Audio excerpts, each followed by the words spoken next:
14-15'i. Aferin. Şimdi lehimi ver bakayım. Heh, ver oğlum. Aferin. Evet. Damat, tamir ettin mi? Az kaldı kayganacığım. Birazdan biter. Bittiği zaman bütün o sevdiğin dizileri cam gibi seyredeceksin. Kim kimi nerede aldatıyor, kiminle aldatıyor, High Definition izleyeceksin.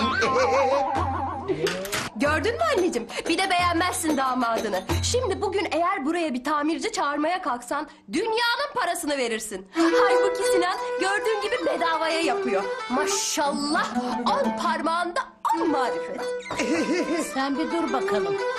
Becerebilecek mi? Aşk olsun, teessüf ederim kayganacığım.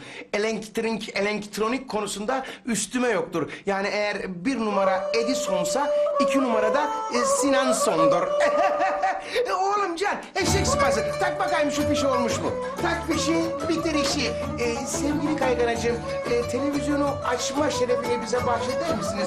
Aha da o düğmeye basar mısınız?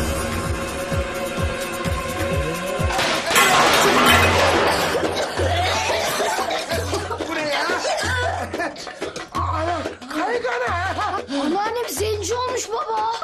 Allah seni kahretsin Sinan. Senin benim canımı kastın mı var ha? Öldürecek misin beni sen? Olur böyle şey kaygana. Senin varlığına benim varlığımı feda olursun yani. Defol Sinan. Kaygana dur. Defol. Sana çok yakıştı. Kapkaralar içine girdin. Defol.